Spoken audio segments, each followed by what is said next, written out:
Hello friends, സാന്ത്വനത്തിലേക്ക് എല്ലാവർക്കും സ്വാഗതം.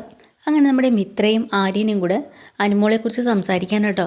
അനുമോളെ അലോക് ഉപദ്രവിക്കുന്ന നേരിൽ കണ്ട ആര്യന് ഭയങ്കരമായിട്ട് ദേഷ്യമാണ്. അവനെ കൈ കിട്ടി ഞാൻ ശരിയാക്കും എന്നൊക്കെ പറയാം കേട്ടോ. അപ്പോഴാണ് നമ്മുടെ മിത്ര ചെറുതായിട്ട് ഒരു സൂചന കൊടുക്കുന്നുണ്ട്. നീ ചെന്ന് അവിടെ ചാടി ബഹളം വെച്ചിട്ടൊന്നും യാതൊരു കാര്യമില്ല. കാരണം ഇപ്പോൾ അവൻ്റെ ഭാര്യയാണ് അവൾ. എന്തൊക്കെയായാലും എങ്ങനെയെങ്കിലും വഴക്ക് പറഞ്ഞോ അല്ലെങ്കിൽ കാര്യങ്ങൾ പറഞ്ഞ് മനസ്സിലാക്കി അവളെ ഇങ്ങോട്ട് കൂട്ടിക്കൊണ്ടുവന്നാൽ ഇവിടെ അങ്കിള് കയറ്റോ? ഒരിക്കലും അത് ചെയ്യില്ല. അതൊന്നാമത്തെ കാര്യം നീ ചിന്തിച്ചോ. പിന്നെ അത്രയ്ക്ക് ബുദ്ധിയില്ലാത്ത കുട്ടിയൊന്നുമല്ല നമ്മുടെ ഈ അനുമോള്. അവളെ എന്തെങ്കിലും മനസ്സിൽ കണ്ടിട്ടാവും ഇപ്പോൾ ഇങ്ങനൊരു ജീവിതം തിരഞ്ഞെടുത്തത്. അതെന്താ നീ അങ്ങനെ പറയുന്നത്? അതെ, വഴിയെ അതെല്ലാം നമുക്ക് മനസ്സിലാവും. നീ എന്തെങ്കിലും ഒരു കാര്യമില്ലാതെ അവളിങ്ങനെ തീരുമാനം എടുക്കുമോ? എനിക്ക് തോന്നുന്നില്ല. അപ്പോൾ ആരും കുറച്ചുകൂടെ സമാധാനപ്പെട്, സത്യങ്ങളെല്ലാം പുറത്ത് വരും. എന്താ ഇന്നല്ലെങ്കിൽ നാളെ ആയാൽ എന്നൊക്കെ ഇങ്ങനെ സമാധാനപ്പെടുത്തുക കേട്ടോ. എന്നിട്ട് ആര്യന് അടങ്ങിയിരിക്കില്ല. അലോകിന് അടി കൊടുക്കുന്ന ഉറപ്പാണ്. ഇതെങ്ങനെയെങ്കിലും നിർത്തണം. അലോകിൻ്റെ ദേഷ്യം അത്രയും അനുമോളോട് തീർക്കുന്നതും നമ്മളെ മിത്രയ്ക്ക് വല്ലാത്ത സങ്കടമാവണം കേട്ടോ. മിത്രയും നേരിട്ട് കണ്ടാണല്ലോ. മിത്ര എന്താ ചെയ്യുക? രാവിലെ ഓടാനൊക്കെ പോകുന്ന സമയത്ത് വഴിയിൽ കാത്ത് നിൽക്കുക കേട്ടോ.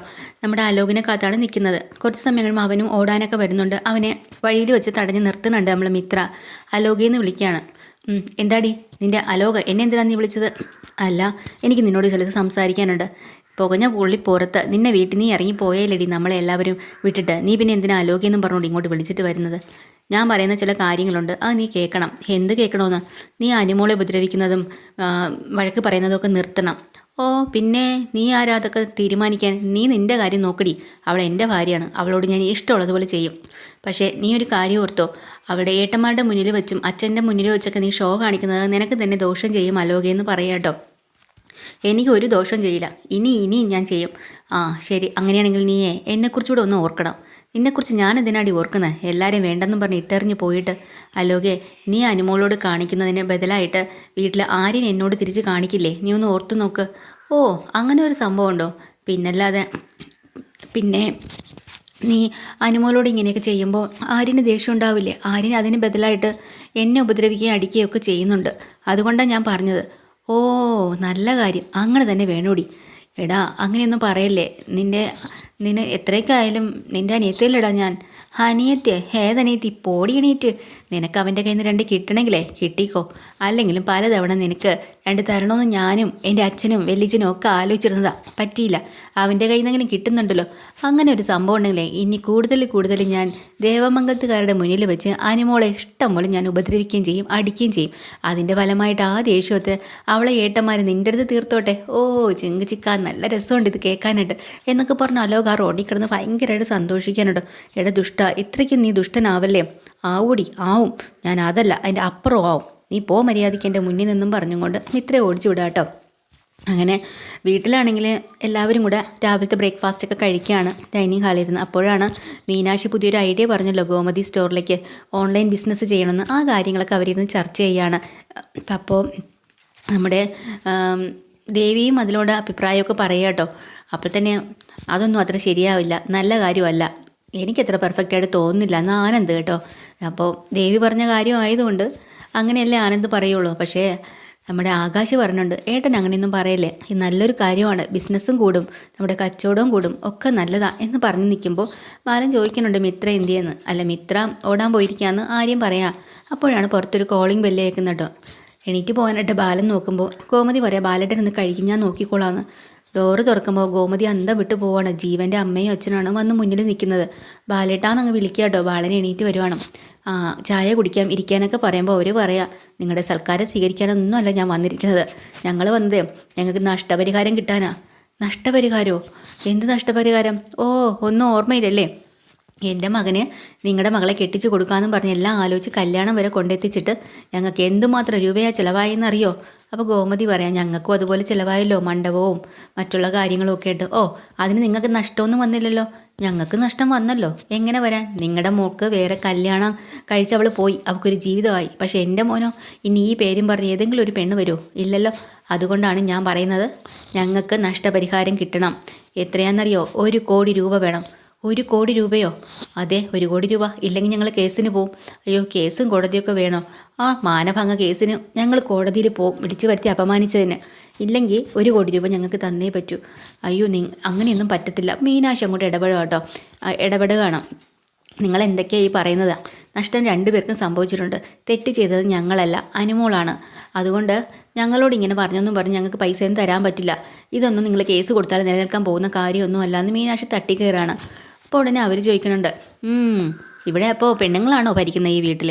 പക്ഷേ ബാലനായിട്ടുള്ള നല്ലൊരു ആണാണല്ലോ ഈ വീട്ടിൽ ഭരിക്കുന്നതാണല്ലോ ഞാൻ അറിഞ്ഞിട്ടുള്ളത്. അങ്ങനെയാണെങ്കിൽ തീരുമാനം എടുക്കേണ്ട സ്ത്രീകളല്ലല്ലോ, ഇവിടെ നെടുന്തൂണായി നിൽക്കുന്ന ബാലനല്ലേ.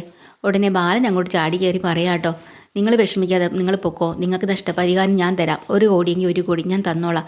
അപ്പോൾ ബാക്കി എല്ലാവരും അന്തം വിട്ട് പോവാട്ടോ. അയ്യോ നീ എങ്ങനെ കൊടുക്കാനാ, നിങ്ങൾ മിണ്ടാതിരിക്കുക, ഞാൻ കൊടുത്തോളാം. ശരി, പിന്നെ ഒരാഴ്ച സമയം ഞാൻ തരും, ഇതിനിടയ്ക്ക് ഞങ്ങൾക്ക് കാശ് കിട്ടിയിരിക്കണം, ഇല്ലാന്നുണ്ടെങ്കിൽ ഞങ്ങൾ കേസുമായി മുന്നോട്ട് പോകുമെന്ന് പറഞ്ഞ് അവർ പോവാട്ടോ. വീട്ടിലെല്ലാവർക്കും ഭയങ്കര സങ്കടവും വിഷമവും ഒക്കെ ആയിട്ടുണ്ട്. അപ്പോൾ നിങ്ങളൊന്നുകൊണ്ട് വിഷമിക്കേണ്ട, 1 കോടി രൂപ നമുക്ക് എങ്ങനെയെങ്കിലും സംഘടിപ്പിച്ച് കൊടുക്കാമെന്നാണ് ബാലൻ പറയുന്നത് കേട്ടോ. അത് കഴിഞ്ഞ് മിത്ര ഓടിയിട്ട് തിരിച്ചു വരുമ്പോൾ ആലോകം എന്ത് തന്നെയായാലും അടുക്കുന്നില്ല എന്നറിഞ്ഞപ്പം വഴിയിൽ അച്ഛനെ കാത്ത് നിൽക്കുകയാണ്. അപ്പോഴാണ് അനന്തൻ അങ്ങോട്ട് വരുന്നത്. അച്ഛാന്ന് വിളിക്കുമ്പോൾ അനന്തൻ ചോദിക്കുന്നുണ്ട്, നീ എന്തിനാ എന്നെ അച്ഛാന്ന് വിളിക്കുന്നത്? എനിക്കിങ്ങനെ ഒരു മോളും ഇല്ല, നിനക്കിങ്ങനെ ഒരു അച്ഛനും ഇല്ല. അച്ഛാ അതൊക്കെ ശരിയായിരിക്കും, പക്ഷേ ഒരു മോക്കൊരു സങ്കടം വന്നാൽ എത്രയൊക്കെയാണെങ്കിലും സ്വന്തം അച്ഛനോടും അമ്മയോടും അല്ലേ പറയാൻ പറ്റുള്ളൂ. അതുകൊണ്ടാണ് ഞാൻ ഇങ്ങോട്ട് വന്നത്. ആലോകും പിന്നെ നമ്മുടെ അനുശ്രീയും തമ്മിൽ നല്ല രീതിയിലല്ല പോകുന്നത്. അവർ തമ്മിൽ വഴക്കാം. പോരാഞ്ഞിട്ട് ആര്യൻ്റെയും മറ്റുള്ളവരെയൊക്കെ കാണുമ്പോൾ അവരുടെ മുന്നിൽ വെച്ച് അലോക് ശരിക്കും അവളെ ഉപദ്രവിക്കുകയും വഴക്ക് പറയുകയൊക്കെ ചെയ്യുന്നുണ്ട്. അതങ്ങോട്ട് നിർത്തിക്കൊള്ളാൻ പറയണം. അച്ഛൻ അറിയാത്തൊരു കാര്യമാണെങ്കിൽ ഇനിയെങ്കിലും അച്ഛനും കൊച്ചിനൊക്കെ ശ്രദ്ധിച്ചോളണം. ഇതിൻ്റെയൊക്കെ അങ്ങനെയൊന്നുമല്ല, അവർ നല്ല സ്നേഹത്തിലാണ്. ആണച്ചാ, ഞങ്ങൾ കൺമുന്നിൽ കണ്ട കാര്യമാണ് ഞാൻ പറയുന്നത്. ഇങ്ങനെയാണെങ്കിൽ അതിനൊക്കെ ഫലം അനുഭവിക്കുന്ന ആരാന്നറിയോ? അച്ഛൻ്റെ മോളാ. നീ എന്തനുഭവിക്കുന്നു? ഞാനും ആ വീട്ടിലെ അംഗമല്ലേ. ആര്യൻ്റെ സഹോദരിയെ അടിക്കുന്നതും വഴക്ക് പറയുന്നതൊക്കെ കണ്ടു കഴിഞ്ഞാൽ എന്നെ അവൻ വെറുതെ വിടുമോ? അതിന് പകരമായിട്ട് അവൻ എന്നെ തല്ലേ അടിക്കുകയൊക്കെ ചെയ്താലോ?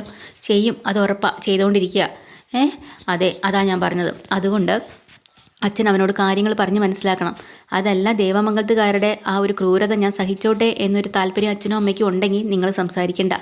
ഇത്രയും പറഞ്ഞിട്ട് മിത്ര പോവാട്ടോ. അത് കേൾക്കുമ്പോൾ ആനന്ദന് വല്ലാത്തൊരു വിഷമമാണ് കേട്ടോ. മോളിന് അങ്ങനെ ഒരു സംഭവം ഉണ്ടോ, ഇവൾക്ക് അവിടെ വിഷമം ഉണ്ടാവോ, അതിനൊരു തീരുമാനം ഉണ്ടാക്കണമല്ലോ എന്നും പറഞ്ഞ് നേരെ വീട്ടിൽ പോവാണ്. ആ സമയത്ത് എന്തായാലും അനുമോളുടെ പേരും പറഞ്ഞ് മിത്രയ്ക്ക് അവിടെ അടി കിട്ടുന്നുണ്ടല്ലോ. ആ സന്തോഷം കൊണ്ടാണ് നേരെ അനുമോളുടെ അടുത്തേക്ക് അലോക് വരുന്നത് കേട്ടോ. അങ്ങനെ അലോക് വന്നിട്ട്, എടി എനിക്കിന്ന് ഭയങ്കര സന്തോഷമുള്ള കാര്യമാണെന്നൊക്കെ പറഞ്ഞ് നിൽക്കുകയാണ്. പിന്നെ നിൻ്റെ ചേട്ടന്മാരെയൊക്കെ തോൽപ്പിക്കാൻ എനിക്കൊരു ആയുധം കിട്ടിയിട്ടുണ്ട് എന്നൊക്കെ പറയുമ്പോൾ അനുശ്രീ പറയാം, എടാ അലോകെ, നീ എൻ്റെ മുന്നിൽ തോറ്റിട്ടില്ല, പിന്നെ എങ്ങനെ അവരുടെ മുന്നിൽ നിനക്ക് തോൽക്കാൻ പറ്റുമെന്ന് നോക്കുമ്പോൾ അലോക് ചമ്മി പോവാണ്. ആ സമയത്ത് പെട്ടെന്ന് നമ്മൾ അനുമോൾ പറയണത്, എനിക്ക് കുറച്ച് ഡ്രസ്സുകൾ എടുക്കണം, ടെക്സ്റ്റൈൽസിൽ പോകണമെന്നൊക്കെ. അതിനൊന്നും നമ്മൾ അലോക് സമ്മതിച്ചു കൊടുക്കണില്ല. അങ്ങനെ അവരവിടെ വഴക്കാവുക കേട്ടോ. നീ പോടി, എനിക്ക് സൗകര്യമില്ല എന്ന് പറഞ്ഞിങ്ങനെ ഡോറ് തുറന്ന് ഇറങ്ങി വരുമ്പോൾ വലിയച്ഛനും അച്ഛനും ഫ്രണ്ടിൽ തന്നെ നിൽപ്പുണ്ട്. ഇവരുടെ വഴക്ക് മുഴുവൻ അവർ കേട്ടിട്ടുണ്ട്. അപ്പോൾ തന്നെ പെട്ടെന്ന് നമ്മുടെ അനന്തൻ ചോദിക്കുന്നുണ്ട്, എന്താടാ അവിടെ, നിങ്ങൾ തമ്മിൽ രസത്തിലല്ല അല്ലേ? അല്ല, ഞങ്ങളത് അങ്ങനെ ഇങ്ങനെയൊക്കെ പറഞ്ഞ് ഒഴിയണമെങ്കിലും തൊട്ട് പിറകെ അനുശ്രീയും വരുന്നുണ്ട് കേട്ടോ. നിങ്ങൾ തമ്മിൽ വഴക്കാണെന്നുള്ള കാര്യങ്ങളൊക്കെ അറിഞ്ഞിട്ട് തന്നെയാണ് ഞാൻ വരുന്നത്. പിന്നെ ഞാനൊരു കാര്യം പറഞ്ഞേക്കാം, അവളെ നിന്നെ വിശ്വസിച്ച് ഇങ്ങോട്ട് കയറി വന്നതാണ്. നല്ല പോലെ അവളെ നോക്കിക്കോണം, പറഞ്ഞേട്ടല്ലോ. അവളെ ഉപദ്രവിക്കുകയോ വഴക്ക് പറയുകയോ അവളുടെ അനുസരിച്ച് കൊടുക്കാതെ ഇരുന്നാൽ അതിൻ്റെ ഫലം അനുഭവിക്കുന്നത് എൻ്റെ മോളും കൂടിയാണ്. അവിടുന്ന് ദേവമംഗലത്ത് നിന്ന് ഒരുത്തി ഇവിടെ ഇങ്ങോട്ട് കയറി വന്നിട്ടുണ്ടെങ്കിൽ ഇവിടുന്ന് ഒരുത്തി അങ്ങോട്ട് പോയിട്ടുണ്ട്, എൻ്റെ മോള്. അറിയാമല്ലോ, അവൾക്കും എത്രയൊക്കെ ആയാലും അവൾ ഇറങ്ങിപ്പോയാലും എൻ്റെ തന്നെ മോളാണ്. എനിക്കതുകൊണ്ട് വിട്ട് കളയാനൊന്നും പറ്റില്ല. ദേ അച്യുത, നീ അവന് കാര്യങ്ങൾ പറഞ്ഞ് മനസ്സിലാക്കിക്കോ. ഞാൻ അവസാനമായിട്ട് പറയാം, അവൾക്ക് എന്താ താല്പര്യം അതെല്ലാം നീ ചെയ്ത് കൊടുത്ത് അവളെ സ്നേഹത്തോടു കൂടെ ജീവിക്കണം. അപ്പോൾ അനു ഓടി വന്ന് പറയാം, അയ്യോ അങ്ങളെ അങ്ങനെയൊന്നുമില്ല, ഞാനും അലോകം ഭയങ്കര സ്നേഹത്തിലാണ്. അതേ കണ്ടില്ലേ, ഇപ്പോൾ തന്നെ എന്നെ ടെക്സ്റ്റൈൽസിൽ കൊണ്ടുപോകാമെന്നൊക്കെ പറഞ്ഞിട്ടുണ്ട് അല്ലേ, ഇഷ്ടംപോലെ തുണി വാങ്ങിത്തരാമെന്നൊക്കെ പറഞ്ഞിട്ടില്ലേ അലോകെ എന്നിങ്ങനെ പറയാം കേട്ടോ. അപ്പം വീണ്ടും അനന്തം പറയുന്നുണ്ട്, ഇതൊക്കെ എനിക്ക് മനസ്സിലാവുന്നുണ്ട് നിങ്ങളുടെ അഭിനയമാണെന്ന്, ഇനിയെങ്കിലും ഇതൊക്കെ നിർത്തിക്കോ. ഞാൻ പറയേണ്ടത് പറഞ്ഞു കഴിഞ്ഞു, ഞാൻ പോവുകയാണ്, ഇനി ഇത് ആവർത്തിച്ചേക്കരുത്, പറഞ്ഞ് മനസ്സിലായല്ലോ എന്നും പിന്നെ അച്യുതന് ഉപദേശം കൊടുക്കാനും പറഞ്ഞിട്ട് അയാൾ അങ്ങോട്ട് പോവാണ്. അപ്പോഴാണ് നമ്മുടെ അനുശ്രീ അലോകനോട് പറയണം, എടാ നിന്നെ എൻ്റെ വരുതിക്ക് കൊണ്ടുവരാൻ എനിക്ക് നന്നായിട്ട് അറിയാം, കണ്ടല്ലോ നീ എൻ്റെ വരുതിക്ക് വന്നത്. ഞാൻ റെഡിയാവും പോവാന്ന് പറഞ്ഞ് അനുമോൾ അങ്ങോട്ട് പോവാം. ആ സമയത്ത് അച്യുതൻ വന്നിട്ട് അലോകനോട് പറയാം, എന്തൊക്കെയാടാ ഈ കാണുന്നത്, നാശം പിടിക്കാൻ, ഇതിലും ഭേദം നീ മറ്റ് ചേട്ടൻ പറഞ്ഞ് ആ കോടീശ്വരൻ്റെ മുകളിൽ അവളെ കിട്ടിയാൽ മതിയായിരുന്നു. അനുശ്രീ ഇങ്ങോട്ട് വന്ന കാലം പോലും നമുക്ക് കഷ്ടകാലമാണല്ലോ, ഇവളെന്ത് പുറപ്പാടായിട്ടാണ് ഇങ്ങോട്ട് വന്നിരിക്കുന്നത്. എന്തായാലും ഇവൾ എന്തിനാ വന്നതെന്നും ഇവളുടെ ഉദ്ദേശം എന്താണെന്ന് കണ്ടുപിടിച്ചേ പറ്റത്തുള്ളൂ. ഇപ്പം തന്നെ അതെ ഏട്ടൻ്റെ മുമ്പിൽ നാണം കിട്ടും, എങ്ങനെ നല്ല രീതിയിൽ പോകും. അല്ലെങ്കിൽ തന്നെ ഏട്ടനാണെങ്കിൽ മിത്രയെ കണ്ടെടുത്താൽ കണ്ടുകൂടായിരുന്നു. ഇപ്പം കണ്ടല്ലോ മോളെ മോളേന്ന് പറഞ്ഞ് ഒലിപ്പിച്ചുകൊണ്ട് നടക്കുന്നത്. അവർക്കിപ്പോൾ മോളില്ലാതെ പറ്റില്ല. മോളെക്കുറിച്ച് പറഞ്ഞപ്പോൾ 100 നാവ് കണ്ടല്ലോ നീ. അതുകൊണ്ടാണ് ഞാൻ പറഞ്ഞത്, എല്ലാം കണ്ടും കേട്ട് നീ മുന്നോട്ട് പൊക്കോ എന്നൊക്കെ ഇങ്ങനെ ആലോകിന് അച്ഛന് ഉപദേശം കൊടുക്കുക കേട്ടോ. അത് കഴിഞ്ഞ് ദേവമംഗലത്ത് ഈ 1 കോടി എങ്ങനെ കൊടുക്കാൻ പറ്റും എന്നും പറഞ്ഞ് ഇവരെല്ലാവരും ടെൻഷനാണ്. അപ്പം ഇവിടെ അലോകല്ല നമ്മുടെ ആകാശൊക്കെ ഭയങ്കര സങ്കടത്തിൽ അച്ഛനെക്കുറിച്ച് പറഞ്ഞു. അച്ഛൻ എന്തുദ്ദേശിച്ചാൽ ഇങ്ങനെ 1 കോടി കൊടുക്കാം, ഇത്ര പെട്ടെന്ന് അച്ഛൻ എവിടെ നിന്ന് ഉണ്ടാക്കി വെച്ചിരിക്കുന്നു എന്നൊക്കെ പറഞ്ഞ് വിഷമിച്ചിരിക്കുക. ആ സമയത്ത് ഗോമതിയും പറയുന്നുണ്ട്, ഈശ്വര അന്ന് ആ ഒരു അഗ്നിപൂജ മുടങ്ങിയതിന് ശേഷം നമുക്ക് എന്തൊക്കെ ദ്രോഹങ്ങളാണ് ഈശ്വര വന്നു ചേർന്നത്, ഇനി എങ്ങനെയാണ് ഞങ്ങൾ ഈ മുന്നോട്ട് പോവുക, എന്തെങ്കിലും ഒരു പരിഹാരം കാണിച്ചാൽ ഭഗവാനെ എന്നൊക്കെ പറഞ്ഞ് ഗോമതി വലിയ വിഷമത്തിലാട്ടോ ഇന്നത്തെ എപ്പിസോഡിൽ. ഡീറ്റെയിൽഡ് എപ്പിസോഡുമായി വീണ്ടും വരാൻ. ചാനൽ ഇഷ്ടമായ ലൈക്ക് ചെയ്യുക, സബ്സ്ക്രൈബ് ചെയ്യുക. താങ്ക്